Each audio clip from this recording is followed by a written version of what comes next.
יושב ראש ישראל ביתנו אביגדור ליברמן, שלום. שלום. טוב, אנחנו מדברים פה כשעסקת חטופים על הפרק, הדברים כמובן דינמיים וכל הזמן משתנים, אבל אני כן רוצה לשאול אותך על העמדה המסורתית שלך, למרות הסירוב שלך לדון על פרטי עסקה בתקשורת. אתה מתנגד באופן עקרוני לשחרור מחבלים, ראינו את זה בעסקת שליט, אני יכולה להניח שזה תקף גם עכשיו? תראה, גם פעם הקודמת אני לא דיברתי בתקשורת, דיברתי בפורומים מתאימים, וגם היום אני בעיקר לפוליטיקאים מציע, אל תדברו. תנו כרגע באמת לצוותים לעשות את המשא ומתן. אנחנו נמצאים בשלב רגיש ביותר, וצריך לתת פה יכולת לעבוד בשקט ולתת גיבוי לצוותים. נראה מה יקרה בסוף. כשאתה שומע את סמוטריץ' ובן גביר אומרים, אין לממשלה הזו זכות קיום בתרחיש כזה או אחר, אתה אומר, זה טעות? תראי, אני לא פרשן, לא לבן גביר, לא לסמוטריץ', אבל גם בלעדיהם לממשלה עדיין יש רוב, עם גנץ ואיזנקוט, ובעיה שנתניהו תמיד בסוף השיקול שלו ללכת עם הבייס, עם השותפים הטבעיים. אף פעם זה לא שיקול ענייני. אז אנחנו נחיה ונראה מה יתקבלו החלטות, ובעיה המרכזית של הממשלה הזאת, של הקבינט, הם לא מקבלים החלטות, לא יודעים פשוט לקבל החלטות. מצטברים החלטות מיום ליום, כבר שמענו, אני אולי 50 פעם, ראש הממשלה חייבים לכבוש את רפיח, כבר קבע שקבענו יום לכניסה לרפיח, אין ניצחון בלי רפיח, בינתיים אנחנו לא רואים. הנושא יותר פשוט, אני יודע, אני מסתכל, עוד חודש יש עלייה למירון, ל"ג בעומר. תודיעו מראש, אין השנה, אין חגיגות. מה אתם מושכים? הרי ראינו כמה חיזבאללה יורד דווקא לכיוון מירון. מישהו רוצה לראות ירק שכל המוני עם ישראל נמצאים שם. ב-15 למאי מסתיימת למעשה כל האספקת מים ממדינת ישראל לירדן. ההסכם שהוא עד 15 למאי. צריך לקבל החלטה. עמדתי חייבים פשוט להגיד לירדנים נט, לא, מספיק. לא יכול להיות שכל כל היחסים שלנו זה רק חד צדדים, הכל על מתן. הייתה לנו חכירה של מה שקרוי אי השלום שם בצופר, במובלעת צופר נהריים. הסתיימו 25 שנים, ירדנים אמרו, אנחנו לא מעריכים. היו הבנות, היו כבר דיבורים, הסכם בין ישראל לירדן לאמירתים, שאנחנו בונים תחנת כוח, אמירתים בונים תחנת כוח סולארית, תספקו לנו 600 מגה בתמורה למים. גם הצטרפות של ירדן לתביעה בהאג, לתביעה של דרום אפריקה, וכל השתלחויות של שר החוץ איימן ספדי, של המלכה, זה דברים בלתי סבירים בעליל, ולכן גם פה צריך להגיד, צריך לקבל, מתי יקבלו החלטה, תמיד ברגע האחרון. אז אני רוצה לשאול אותך באופן אישי, יוצא לך להיפגש עם משפחות חטופים? אתה מדבר איתם? כל שבוע. מה אתה שומע מהם? אני בעיקר רוצה לשמוע, תראה, אין לך הרבה מה להגיד, בטח לא כחבר באופוזיציה, אבל חייבים להקשיב, חייבים להתחשב. גם עוד פעם כל רגע שמשפחות, כולל כמעט ערב חג, גם ביקשו כמה וכמה משפחות להיפגש. כל מי שמבקש את הנענה ונפגש איתו. אני רוצה לשאול אותך, אתה יודע, היה מאז 7 באוקטובר, כל מה השם שלך עולה כמי שיכול או צריך להיות שותף פוטנציאלי בממשלה הזו, שזה הזמן לאיחוד כוחות. מה הסיבה שבסוף זה לא קורה? אנחנו יודעים מה הסיבה הרשמית, אבל היו עוד דברים מאחורי הקלעים? תראי, כל מה שאני יכול להבין בדיוק כמוך, שהייתה הסכמה בתוך הקבינט מלחמה מקיר לקיר, שאתה תצטרף. שאני לא לתת לי להיכנס. שאתה לא תצטרף. שאני לא אכנס פנימה. וזה בעצם הסיבה. כן. אני אמרתי, אני מוכן, אמרתי, תראה מזאת, ברגע שבזמן מלחמה מציעים לך להצטרף לקבינט מלחמה, אין שיקול דעת. אבל היום, אני אומר לך, לאור כל מה שקורה, גם הצטרפות שלי לקבינט דבר לא ישנה. אבל אני רוצה לשאול, כי היה איזה רגע שהיה נדמה כאילו אתה כבר 2 צעדים פנימה, או אפילו רגל אחת פנימה, אני זוכרת אפילו את הודעת הליכוד שמתדרכת אותנו, הכתבים, שאתה מצטרף ומברכים אותך. 10 דקות אחרי אתה אומר, זה לא נכון. מה היה שם? תראי, קשה לי להבין בכל האנדרלמוסיה בלשכת ראש הממשלה, מה קורה שם באמת לגופו של עניין. מה שהיה, אני יודע, כ10 ימים אחרי פרוץ המלחמה, התקשר אריה דרעי, אמר כך וכך, אמרתי, אין שום בעיה. אבל אני רוצה גם להיכנס מתחת לאלונקה ולהיות במוקד קבלת ההחלטות. להצטרף, להיות שר בלי תיק 37, 8, לא יודע, 5, מה זה ממש לא מעניין. אני לא מבקש מכם, לא הסכם קואליציוני, לא תקציב, לא תקנים. אבל חברות בקבינט מלחמה, כן, בפרט שיאיר לפיד לא הצטרף, יש מקום פנו. זה לא הסכימו, ובזה זה נגמר. אז איך אנחנו מגיעים למצב שהם מוציאים הודעה ומברכים אותך על הצטרפותך? תראה, אני לא יודע מה הם מוציאים, גם זה פחות מעניין. זה דבר שהפתיע אותך? לא, כבר אי אפשר להפתיע. בהתנהלות של לשכת ראש ממשלה, אי אפשר להפתיע כלום. זאת אומרת, אתה אומר, אני עברתי לדרעי מהרגע הראשון, שזה התנאי שלי? כן, לא התנאי, אחרת אין טעם, פשוט מה אני להצטרף להיות שר בלי תיק, יש מספיק שרים בלי תיק. אגב, מה הוא אומר באותה שיחה? הוא מסכים עם הגישה שלו? הוא אומר שהוא מעביר למזכיר ממשלה, לראש הממשלה, שידברו, זה כמו שלפני שבועיים התקשרו, אמרו, ראש הממשלה רוצה לתת לך תדרוך על כל מה שנסערתי. בבקשה, רוצים לתת תדרוך, תגידו לאן ומתי אני אגיע. טוב, נתקשר. מתקשרים, אומרים, הישיבת קבינט מלחמה התארכה, אז אנחנו נתקשר מחר. מתקשרים מחר, עוד פעם, ישיבת קבינט התארכה. אנחנו נתקשר, ומאז אף אחד לא התקשר. זאת אומרת, מאז לא היה תדרוך, למרות שהוא ביקש לתדרך אותך.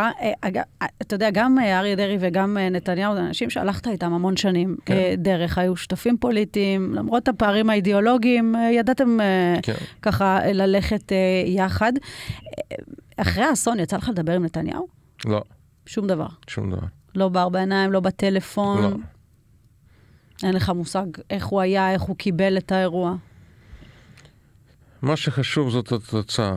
ותוצאה אנחנו לצערי כולנו קובעים אותה עד היום, עד רגע זה. גם התנהלות תוך כדי, כמו שאמרתי. זה פשוט דבר שהוא לא סביר בעליל. אז בוא נדבר על החוסר הסבירות הזאת.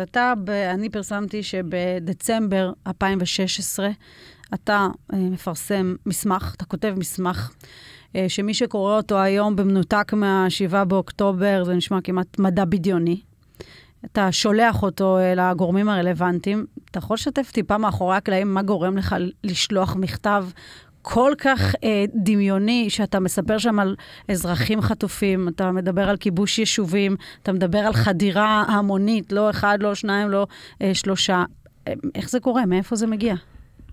תראי, מעולם לא היה מחסור בחומר מודיעיני. הרי 2 אנשים שונים שקוראים אותו חומר ומגיעים למסקנות שונות. הרי לא במלחמת יום הכיפורים לא הייתה בעיה של חומר מודיעיני, היה חומר מודיעיני. גם ב-11 ספטמבר בארצות הברית, בניו יורק היה חומר מודיעיני. גם לפני פלישה של היטלר אפילו לברית המועצות, גם לסטלין אז היה פשוט שעה ויום באופן הכי מדויק. אנשים מסרבים לפעמים לראות את המציאות, מעדיפים לברוח. וב-21 לדצמבר 16 העברתי באמת מסמך על 11 עמודים שהוא מתאר אחד לאחד מה שקרה. מה הרגע שאתה מחליט לכתוב מסמך כזה? הרי בסוף כולם מקבלים את המודיעין. תראי, לא, אני כשמקבל, קיבלתי, אתה מקבל כשר ביטחון חומר מודיעיני מאמן, משב"כ, ממוסד, מכל מיני, ממל"ל. משהו שם לא הסתדר, אמרתי, אני רוצה לראות חומר גולמי. אמרתי אז ליאיר קולס, המזכיר הצבאי, אני רוצה חומר גולמי, אני לא רוצה ניתוחים. תביאו לי חומר גולמי, אני רוצה לראות את כל החומר הגולמי. כשראיתי את החומר גולמי, המסקנות שלי הפוכות מכל מה שנאמר. אגב, גם בשבוע האחרון, כולל 6 לאוקטובר, יום לפני זה, יוצא רעיון שלי בידיעות האחרונות, ואני אומר, אנחנו כרגע במצב יותר גרוע מלפני יום הכיפורים. כל השבוע האחרון ניסיתי להזהיר אותם, כולל סיור עם גדי ירקוני שם בעוטף עזה, במועצה האזורית אשכול. כל הדברים האלה מתועדים, כולל סרטונים. אני שואל איפה פה חיילים, אנחנו נמצאים בגבול, אין פה חיילים, גם באתר של ערוץ 7, כלומר, גם בשבוע האחרון לפני פרוץ המלחמה, לפני מחדל 7 לאוקטובר, 3 פעמים ניסיתי להתריע. זה לא, אנשים היו נעולים בקונספציה, וזה מה שהכניסו לעצמם לראש. חמאס מורתע, אין לו עניין בהסלמה, וזה אומר שחייבים לשנות באמת את כל תפיסת הביטחון של צה"ל. זה אומר שאם נתניהו כמוך היה רואה חומר גולמי עכשיו, ולא את הניתוחים, יכול להיות שהכל היה נראה אחרת? הוא ראה את החומר. הוא ראה את החומר הגולמי? לא, מסרתי לו ביד. מסרתי לו את המסמך הזה, גם לו, גם לרמטכ"ל דאז גדי איזנקוט, גם לראש אמ"ן דאז הרצל הלוי. אבל אין כמו חטא היוהרה. וגם דרשתי שהמסמך הזה יעלה בקבינט, והוא עלה בישיבת קבינט. וכל חברים בקבינט גם העדיפו פשוט ככה לבטל אותו לחלוטין בהינף יד וזהו. אבל גם בשלושתם קיבלו את המסמך הזה באופן אישי, וגם המסמך הובא לישיבת קבינט. אי פעם יצא לכם לדבר אתה והוא בארבע עיניים, ואתה בעצם אומר לו, כי אנחנו יודעים שמסמכים בעצם יכולים ככה לעלות אבק בכל מיני מקומות, אבל אתה אומר לו, אתה מפספס לו אירוע גדול? אני הרבה פעמים, עוד פעם לא, היו לא שיחה, לא 1 ו2 ו3. שאתה אומר לו, אתה מפספס? לגמרי, אמרתי, אנחנו חייבים לפעול. הם פשוט פה בונים לנו עוד מונסטר. עוד דגם של חיזבאללה, חייבים ממש לטפל כשעוד ניתן לטפל, יחסית במחיר זול. ופעם אחרי פעם, אגב, לא רק אני, ראיתי את יורם כהן, ראיתי את נדב ארגמן, שלמשל גם דיברו איתו לסיכול ממוקד של כל ראשי חמאס. ומה הוא עונה לכם? מה ששמעתי מהם, לא ששלושתנו ביחד, כל אחד. כן, בנפרד. הוא מרח, פשוט מריחה. ואז אנחנו מתגלגלים ל7 באוקטובר, ומתי אתה מבין שהמסמך הזה שלך הופך למציאות? 6:30 קיבלתי טלפון מהדובר שלי אסף, אמר, תקשיב, משהו קורה. מה זה משהו קורה? אמר, מדווחים על המחבלים, מדברים שהם כבר נכנסו, שיש מחבלים בסדרות, שיש זה לא רק ירי. אז באותו רגע... אתה מבין שזה המסמך? כן, באותו רגע. היה לי ברור שזה המסמך. יש מה לעשות בדבר כזה? אתה מנסה להתעדכן, למשל ראיינתי לא מזמן את גדעון סער, הוא אמר, ב9 בבוקר כבר היה לי ברור שצריכה לקום פה ממשלת אחדות. לא, עוד פעם, אנחנו לא רק אמרנו, אלא תמכנו בממשלת אחדות, כשהובא לכנסת עניין של הצטרפות גנץ לממשלה, וגדי וגדעון, אנחנו הצבענו בעד, למרות שלא הזמינו אותנו פנימה. כל סיעת ישראל ביתנו הצביע בעד, תמכנו. אבל היום ברור שהממשלה הנוכחית, הקבינט הנוכחי, הם לא מסוגלים להביא פה לחוף מבטחים. עד כמה היית מופתע מהממדים של מה שקרה לנו? לא, זה בדיוק מה שהתיארתי. מצד אחד המודיעין, אבל אני שואלת אותך, כי היית גם שר ביטחון, ואולי החזקת בכל תפקיד מיניסטריאלי שאפשר כדמיין בממשלה הזאת. זה היה ברור לי, זה התרעתי כל הזמן. אבל נניח שבאמת כבר קרתה לנו התקלה הגדולה מכולם, האסון הגדול מכולם. הצלחת להבין איפה היו כוחות הביטחון כל כך הרבה שעות? איך הדבר הזה בעצם מתעצם לממדים האלה? תראי, ברגע שקודקודים, אומרים בטווח של שבוע לפני המחדל הזה, שחמאס מורתע ואין לו עניין בהסלמה, ואנחנו בחג, ברור, כולם התפזרו, כולם באמת לא מפוקסים, אף אחד לא דרוך, והיה הלם שלקח יותר משבוע, יותר משבועיים עד שהתחילו להתארגן, אבל המערכת הייתה בהלם, פשוט לא תפקידה. גם כל התפקוד, מאז ועד היום, לי יש הרבה השגות מכל תראי, מה שברור שכרגע לקבינט מלחמה אין כיוון. הם לא יודעים איך לסגור את האירוע. יש לנו אירוע רב-זירתי. יש אירועים שהם ויתרו ולא מתמודדים כמו חות'ים בתימן. הם לא יודעים מה לעשות בצפון. רק בחג השני, עכשיו חטפנו שם באותו יום 40 שיגורים על צפון הארץ. יש פתרון לצפון? בטח שלכל דבר יש פתרון. אבל אתה לא יכול לקבל את המציאות של רצועת ביטחון בתוך שטח ישראל, בניגוד לכל תורת הלחימה של צה"ל. דבר ראשון בתורת הלחימה של צה"ל, תעביר לחימה לשטח האויב. כרגע אנחנו נלחמים בשטח שלנו.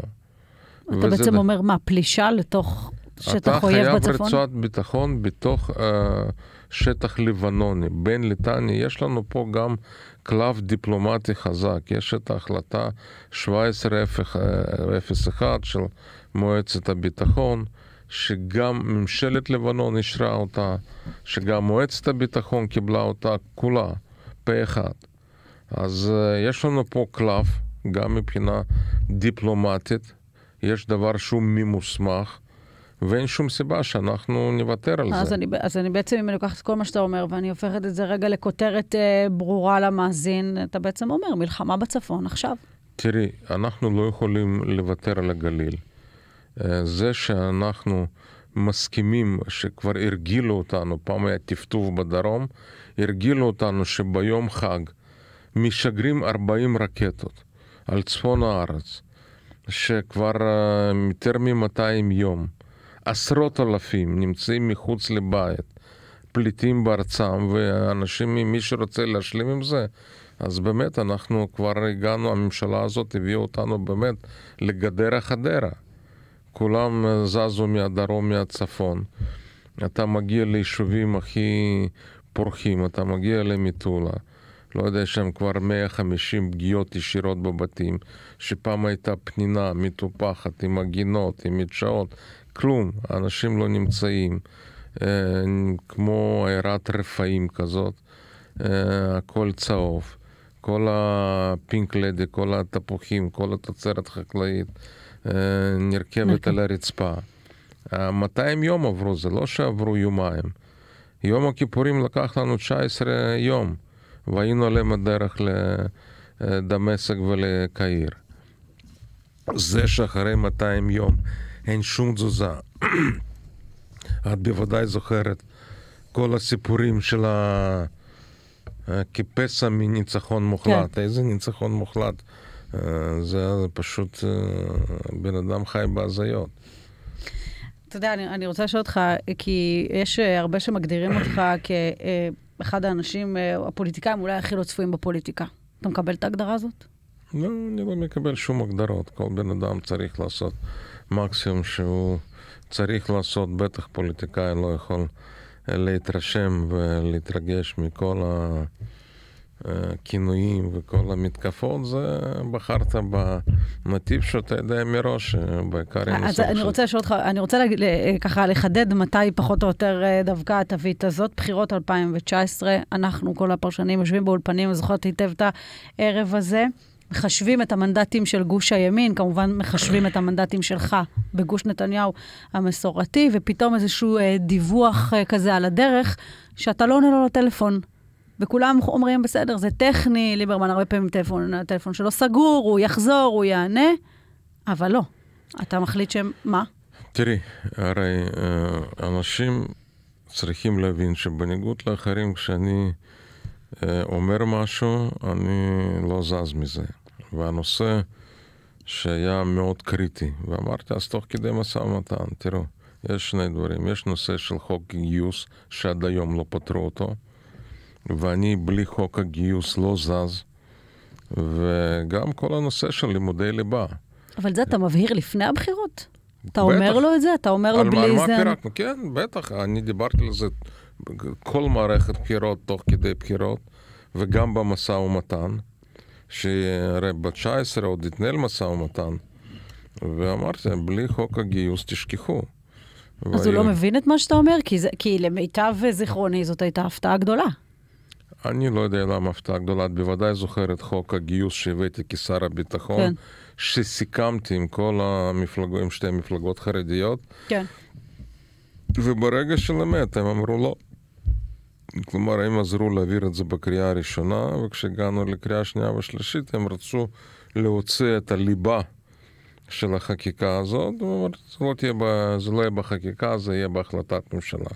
אמרתי לא, אבל זה שם היה פיצוץ. אז כשאתה בעצם לא עונה לו לטלפון, זה אומר אחרי שהפתיל כבר התקצר עד המינימום האפשרי? לא, אני דיברתי, וגם ליצמן אז עוד היה ניהל משא ומתן. דיברת עם כולם ואמרת להם? הם אמרו, לא אכפת לנו, אנחנו לא ניתן לך חוק גיוס, יהיה אשר יהיה, אנחנו נלך עוד פעם לבחירות, ועוד פעם אנחנו לא נוותר, ואנחנו רואים לאן הגענו. ואתה מבין ברגע הזה שאתה הולך לערבב מחדש את שיטת הבחירות, בעצם אתה מערבב פה את הקלפים וגורר למצב שאנחנו לא מכירים. אנחנו מכירים דבר אחד, שיש מפלגת ימין אחד ויחידה, שבאמת משקף את הערכים של הימין, זאת ישראל ביתנו. גם במישור הכלכלי, גם במישור הביטחוני. הרי כשהיום כל אנשי ליכוד צריכים להבין שהם פועלים בניגוד תורת ז'בוטינסקי, בניגוד לתפיסת עולמו של טרומפלדור.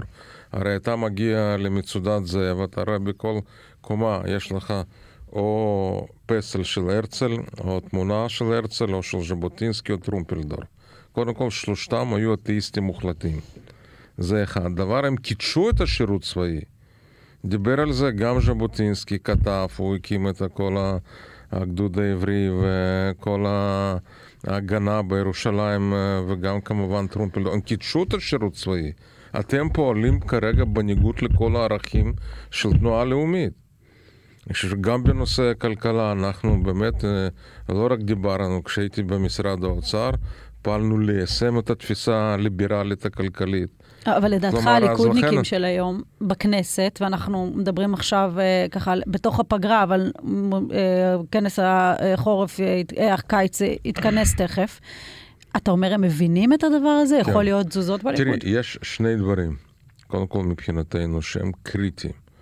נושא אחד זה חוק הגיוס, דבר שני לימודי ליבה, אין יותר מוסדות פטור. כולם חייבים ללמוד. אגב, מבחינתי לימודי ליבה זה כולל לימודי תנ"ך. כלומר, גם בבתי ספר הממלכתיים צריכים כן. ללמוד תנ"ך, באמת כחלק מלימודי ליבה, אבל בטח ובטח במוסדות של החרדים, במערכת חינוך עצמאי, אלא מה חייבים ללמוד מתמטיקה ומחשב ואנגלית, כי בלי זה אי אפשר להתקדם בחיים. אנחנו לא נוותר על זה בשום ממשלה. וזה הדברים שהם קריטיים פשוט, ואסור פה לזוז אחורה. צריך להבין שזה גם חלק מהעוצמה הלאומית. בישראל, אני יודע, אנחנו מייצרים כל שנה 7,000 מהנדסים, טכניון ותל אביב, כולם ביחד, כולל בניין וכולל תעשייה וניהול. באיראן הם מייצרים כל שנה 250,000, 250,000 מהנדסים כל שנה. אגב, ב-70% מהם נשים. אז אתה חייב פה פשוט לשנות את הדיסקית.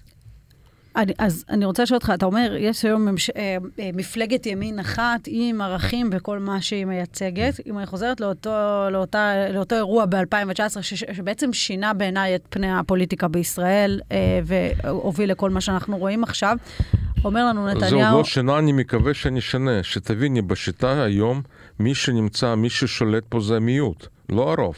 השיטה של היום מאפשרת למיעוט לשלוט במדינה. השליטה חייבת לעבור 64 מנדטים יאמרו לך, זה עדיין רוב במדינת ישראל שביקש את זה. מי ששולט זה שתי מפלגות החרדיות. הם כל הזמן עושים את הבידינג הזה. אם אלו, אתם תיתנו, לא תיתנו. בסוף הם מכתיבים כל המהלכים. הם מכתיבים, תראי, זה פשוט לא יאמן. מה שקורה פה, כל המשרד למסורת, למורשת, משרד... אני יודע, למשימות לאומיות, זה הכל חלוקת כסף למקורבים. אבל אני רוצה לשאול אותך בעניין הזה, כי בסוף המשבר השלטוני שאליו נקלענו, הוביל לאיזושהי מציאות שבה ממשלות קמות על מפלגות קצה. עשיתם את זה אתם בממשלת השינוי עם רע"מ בהיעדר ברירה אחרת, ונתניהו בהיעדר ברירה אחרת עשה את זה עם בן גביר, ובאמצע ציבור שנקרא. יכול להיות שהבעיה היא פה. תראי, דיברתי על זה עשרות פעמים. מ-2019. החלום שלי זה קואליציה ציונית. כל המפלגות ציוניות. יכול להיות שהגיע הזמן להפסיק את החרם על נתניהו. תראי, אף אחד לא שם עליו חרם. אתם לא רוצים לשבת איתו. תקשיב, בן אדם צריך לקחת אחריות, בן אדם נכשל. הביא אותנו לאסון הכי גדול מאז קום המדינה. אי אפשר להפוך את כולם למטומטמים ולקוות שכולם איבדו את הזיכרון. למרות שסירבתם לשבת איתו גם עוד לפני. לא, תקשיב, הבן אדם מופיע בוועדת וינוגרד אחרי לבנון השנייה, ומסביר שהאחריות היא קודם כל לראש ממשלה, ושלראש הממשלה אסור להמשיך אחרי כישלון כזה, ובוא נשווה מה שקרה אז לבנון השנייה והיום. אחר כך עוד מחזק את זה בנאום, חוצב לעבוד בכנסת, מסביר למה לאולמרט אסור להיות ראש ממשלה. נאה דרש נאה מקיים. לא יכול להיות שאתה לא לוקח שום אחריות, עד היום לא לקח שום אחריות. והאחריות היא קודם כל עליו. ולכן אני אומר לך, נתניהו חייב לרדת מן הבמה. מה השינויים שיכולים להיות? אני תולה הרבה תקוות בראשי הערים של הליכוד, שהם עמוד התווך של מפלגת הליכוד. הם סיימו את המערכת בחירות, במוניציפלי אין בחירות מוקדמות, פעם הבאה זה בעוד 5 שנים, והם יודעים שבעוד 5 שנים נתניהו לא יהיה. מה רוצה כל חבר כנסת בליכוד? להיבחר פעם נוספת, בפריימריס. מי שמחזיק את רוב המתפקדי הליכוד זה ראשי הערים. אני מקווה שנראה התארגנות בקרב ראשי הערים מטעם הליכוד, שהם פה אומרים דברים ברורים. לוקחים את האחריות ומשנים פה את הסדר. ובכל משבר ישנה גם הזדמנות. ההזדמנות פה באמת את כל הכשלים מאז קום המדינה לתקן אותם. כולל חוקה, כולל משטר, כולל חוק שירות חובה לכולם, כולל לימודי ליבה, כולל נישואים אזרחיים. תראי, אני פה הולך לצערי להרבה נחומי אבלים, ואתה לא יכול להיות שהיום, נכון לרגע זה, בצבא ההגנה לישראל משרתים 7,000 חיילים שהם לא יהודים לפי הלכה, אז רק אבא יהודי. אז לא יכול להיות שמותר לאותו חייל להילחם ולמות למען מדינת ישראל, ואסור לו להתחתן במדינת ישראל. יש פה שינויים, כמו כשאני שומע שרב ראשי אומר שאנחנו כל הנסים הטילים זה לא בזכות רמטכ"ל, בזכות תלמידי ישיבות. כשהוא חולה, מה הולך לתלמידי ישיבות או הולך לרופא? מה חשבת על הרעיון לתת לו את פרס ישראל? אני חושב שזה באמת רק מראה עד כמה הזילות פה, עד כמה הציניות השתלטה על כל המציאות שלנו. מה, לא מגיע לו פרס ישראל? אני חושב שבטח הוא לא זכאי לפרס ישראל, עם כל השורה של השתלחויות בעולים מאתיופיה ועולים מברית המועצות וכל ההתבטאויות בלתי פוסקות שהוא בתור עובד מדינה מרשה לעצמו. בטח כרגע שאנחנו במלחמה, הבן אדם אומר שהכל בזכות תלמידי ישיבות, או שהוא אומר אנחנו נעדיף לרדת מן הארץ, לנסוע לחול ולא לשרת. זה הרי פגיעה בערכים הבסיסיים של הציונות. תראי, מה שקרה פה שמדינה ציונית כרגע מממנת יצירת רוב אנטי-ציוני. וזה חייב פה להיפסק. אז אני רוצה לשאול אותך, ככה עם המבט קדימה, איך אמור להיראות גוש ימני בישראל? הרי אנחנו רואים באופן די ברור שכל הציבור הולך ימינה. אני רוצה את באמת קואליציה ציונית, שקואליציה, כל הכשלים שדיברנו, שגוש ימין רץ יחד בפלטפורמה אחת, אתה, שנייה, בנט. כל המפלגות ציוניות מבחינתי חייבות להיות בקואליציה. כולל ליכוד, כולל גנץ וגדי איזנקוט ובנט וליברמן וגדעון סער, כולם צריכים להיות בקואליציה אחת. רק אז אפשר לתקן כל הכשלים. אבל עוד לפני ההתארגנות, אתם אמורים להציג פלטפורמה ימנית אלטרנטיבית לנתניהו? אני חושב שמתי שיהיו בחירות, אז כולם יתארגנו כרגע. ואתה לא שולל את זה. תקשיבי, כרגע מה שחשוב להתמקד, איך מנצחים, איך בכל זאת אנחנו מסיימים את הסאגה הזאת. יש פה, אני יודע, 5-6 זירות, אולי 7 זירות פתוחות. איך אתה סוגר את זה? מתי אתה מסתיים? צריך להבין, יש לזה מחירים, גם בתחום הכלכלי, גם בחוסן הלאומי. תסתכלי עליית מחירים מטורפת. אני שאלת אותי סמוטריץ', אני כל הזמן רוצה לשאול אותו, ביוקר מחיה כבר טיפלת? אתה מתעסק, אתה שר האוצר, מתעסק בכל דבר חוץ אתה חושב שהוא לא מטפל? אני רואה תוצאות, תסתכלי איזה זינוק במחירים. הבטיחו, הרי את זוכרת גם, אפרופו נתניהו, בסופר בתחנת דלק, אנחנו נוריד יוקר המחיה, חינוך חינם מגיל 0 לכולם, כל הסיסמאות האלה. אנחנו רואים מה קורה כרגע עם יוקר מחיה. אז לכן אני אומר לך, צריך קודם להקים קואליציה ציונית, צריך שם לקבוע קווי יסוד שמטפלים בכל הכשלים, ואז מי שירצה שיצטרף. במסגרת חשבון הנפש, שכנראה כל אדם עושה עם עצמו בתקופה האחרונה, מאז 7 באוקטובר, אני רוצה לשאול אותך על דבר ספציפי שלך. יכול להיות שבדיעבד לא היית מקים את ממשלת השינוי? לא, אני חושב שממשלת שינוי בכל זאת הייתה חשובה, וצריך להבין, פשוט ניסינו להקדים את נתניהו. נתניהו ישב עם מנסור עבאס, גם תוך כדי שומר חומות, 3 פעמים זימן אותו לבלפור, ישב, שלח אותו לרב דרוקר, ניסה להקים איתו ממשלה, ופשוט הצלחנו להקדים אותו. בסופו של דבר, כשאני מסתכל מה שלפחות עשינו בתחום הכלכלי, אני נכנסתי עם קורונה, עם כל המשברים, גירעון 144 מיליארד שקל. אנחנו, כשיצאתי מהאוצר, השארתי שם עודף 10.6 מיליארד שקל, צמיחה שכמעט חסרת תקדים, השקעות, בכל פרמטר תסתכלי, הצמיחה, גירעון, השקעות זרות, מעמדנו. היית עושה את זה שוב היום, עם הבאס, באותה מתכונת? לא, אני חושב שזה הסתיים, זה נגמר. הסיפור הזה נגמר, וכרגע צריך באמת קודם כל להתמקד איך אנחנו מסיימים את האירוע הזה שכבר יותר מ-200 יום, איך מחזירים את החטופים, וברגע שיהיו בחירות, אני מניח יהיו הרבה התארגנויות, ובהחלט זה מתבקש לארגן מפלגה גדולה, לגבש מסגרת, ואני מניח שגם בליכוד יהיו הרבה קולות, תהיה שם התפכחות. כשאתה אומר מפלגה גדולה ומסגרת, זה לקחת את השחקנים הקיימים וגם את אלה שעל הספסל. גם כולם. נפתלי בנט, יוסי כהן. כל אחד שיכול לתרום. מערכת פוליטית סובלת מבאמת היעדר אנשים רציניים שחלקם, שאני מדבר, הם לא רוצים לשמוע על המערכת הפוליטית. ולכן צריך לראות איך אנחנו מושכים את כל הכוחות פנימה. יש סיכוי שתסיים את הסיבוב הבא כראש ממשלה? עוד פעם, כרגע אנחנו עוד לא בבחירות, אנחנו רחוקים עוד מבחירות. כרגע אנחנו עוסקים באמת איך יוצאים מכל הפלונטרים. תסתכלי, הסיפור של רפיח. למה אתם כל הזמן מודיעים? כולל אגב, גם גנץ וגם גלנט וגם נתניהו, אנחנו חייבים לכבוש. נו, ומה קורה עם כל קודם תנסו להיכנס, קודם תנסו להשתלט על רפיח, אחר כך תדברו. אבל כל ההצהרות האלו מראש, וכרגע אנחנו רואים שליד שוקת שבורה.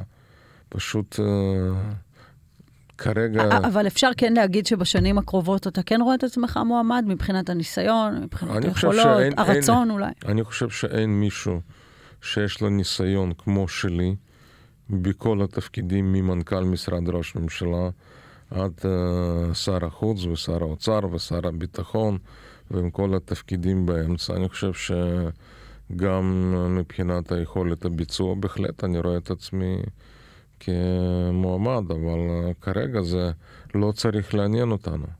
אוקיי. טוב, לקראת סיום אני רוצה לעבור איתך ככה, אני אגיד לך... אני רק רוצה ברשותך, שבאמת יש פה סוגיה, כל הזמן מדברים על המשבר הומניטרי. ואני לא מבין למה משרד החוץ לא יוזם דיון או איזשהו מפגש בינלאומי על נושא דיון הומניטרי אמיתי. סודן, אני לקראת המפגש שלנו הוצאתי מאתר האו"ם כל הנתונים על סודן, ובהם אומרים שהמקום שהכי סובל מתת תזונה, שיש שם 4 מיליון איש על סף מוות בגלל היעדר מזון. כל המשבר שם 25 מיליון איש. יש שם 8.6 מיליון איש עקורים, 2 כבר ברחו למדינות אחרות, עדיין 6.6 מיליון פליטים בתוך סודן, מתוך 25 מיליון איש, שזה נוגע להם 14 מיליון ילדים, הם מקבלים גם חצי מהספקה, חצי מסיוע הומניטרי שמגיע לעזה לא מגיע לשם. אז לכן פה מדובר בצביעות, זה שאנחנו לא נלחמים מספיק נגד הצביעות הזאת. החלטה רשמי של האו"ם, אני מוציא ואני מסתכל כל הנתונים. איך יכול להיות ששם 25 מיליון איש בתנאי רעב, הם מדברים בעצמם על 4 מיליון איש שעלולים למות בגלל היעדר מזון, והם מקבלים פחות מחצי מכל הספקה הומניטרית שמגיעה לרצועת עזה. טוב, דיברנו כבר על הצביעות של חלק ממדינות העולם. לקראת הסוף אני רוצה לשאול אותך, היית מוכן בשביל להגשים את המטרה שלשמה אתה חותר, כלומר, החלפת שלטון, תיקון יסודי של המערכת, עם כל החקיקה שתיארת, כולל חוקה וכו', להיות נניח מספר 2 ברשימה... אין לי שום בעיה, לא 2 ולא 3 ולא 4. גם של בנט? עוד פעם, אני הייתי בממשלה של בנט, למרות שלא יהיו לו יותר מנדטים משלי. אבל אנחנו לא רק בדיבורים, הוכחנו את זה. בסופו של דבר השיקול חייב להיות לגופו של עניין. אם תראה יכולת אמיתית לשנות... עם כל האמביציה האישית ורצון והכל, קודם כל צריך לראות מה מביא אותנו ליישום אותם עקרונות שדיברתי עליהם, מחוקה ונישואים אזרחיים ולימודי ליבה וגיוס לכולם. זה עיקר. אוקיי, טוב, לקראת סיום אני עושה 5 אסוציאציות. אני אגיד לך מילה, אתה תגיד לי מה עולה לך לראש. קבינט המלחמה. כישלון. בני גנץ. בחור טוב. 7 באוקטובר. מחדל הכי גדול בתולדות ישראל. אריה דרעי. פספוס. בנימין נתניהו. חייב ללכת הביתה. אביגדור ליברמן, תודה רבה לך על הרעיון.